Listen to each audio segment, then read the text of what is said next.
Everyone. We're going to talk a little bit about ethical reasoning. This corresponds roughly to your chapter 12, pages 388 to 394. So this will be probably broken into two parts, maybe even three, so that you can watch small bits at a time without being overwhelmed by a longer video. So let's begin. We're going to look at several ethical stances. This is just a few of them. This isn't everything, but I think these are the ones that probably fit with our textbook the most. So what is ethics? At its basic, ethics is it's the science of not really a science, but it's the field of determining what is right and wrong, right? It's kind of the moral component of our lives. What's right and wrong for individuals and what's right and wrong for communities. So in the chapter 12, the authors look at three different types of ethical systems. We're just looking at moral ethics at this time. One thing to know about ethics is that it's prescriptive as compared to descriptive. So descriptive things describe, right? Prescriptive tells you what you can and cannot do, how you ought to act in a given situation. And please know that the notes in this presentation are not my own. They're adapted from a book called Beginning Bioethics by Aaron Ridley that I used in a course a long time ago. So something to know about ethics is it's talking about rights in some instances. So that's one factor to consider in addressing an ethical issue, is what are people's rights, and are we stomping on anyone's rights by making a decision that we're making? So one issue about rights is the idea of obligations. I have a right, you have an obligation to address that right. I have a right to be treated a certain way. You have an obligation to treat me in the way I should be treated. So there's a back and forth movement. There are also general kind of rights that we can talk about. In America, for example, we can talk about our freedom to speech, freedom to speedy trial, all these sorts of freedoms. And what we're also going to find is that ethical systems are culturally relative. And what that means is there is no ethics with a capital E, right? What is ethical in our particular Western and maybe even more narrow American lifestyle may not be considered ethical in a particular African culture or Middle Eastern culture. So we're talking about, in general, Western kind of ethical systems. Okay, always exceptions, but in general, that's what we're talking about. So our first system that we're going to look at is called deontology, and deontologists are the study of deontology is a system of ethics that is based on duty.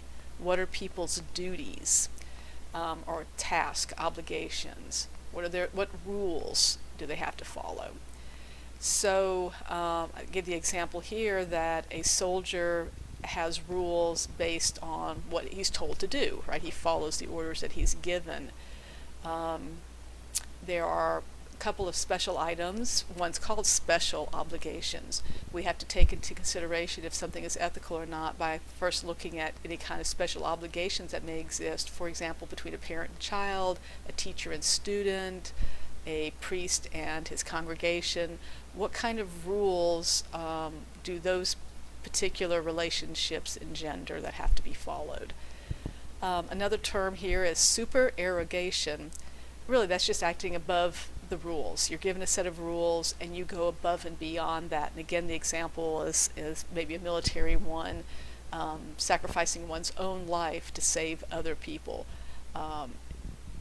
Not just by doing battle, but by putting themselves in a line of danger when they could just run away, right? So supererogation, special obligation, two terms that you'll need to know.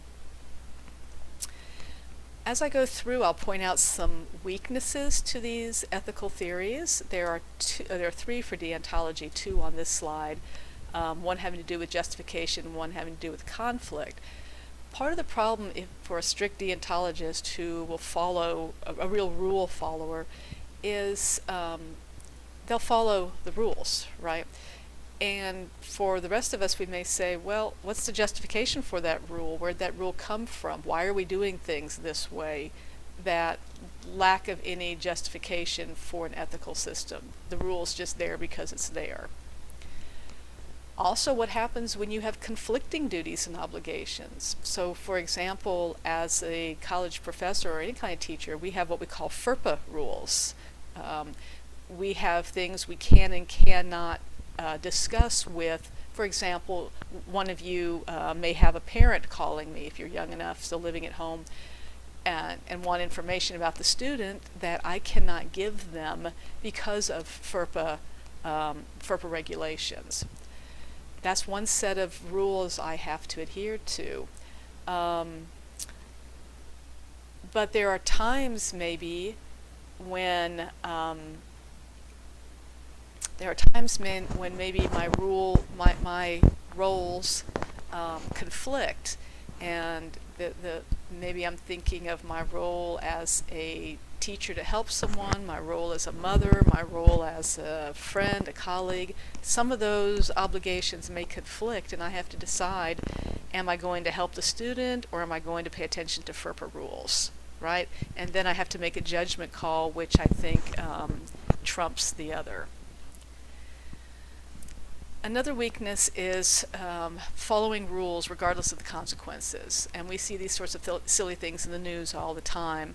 A student is suspended because he brought a plastic butter knife to school to spread butter on his bread or something, right? Oh, no guns, no weapons of any kind, kick you out of school, right? So taking rules and pushing them way too far. All right.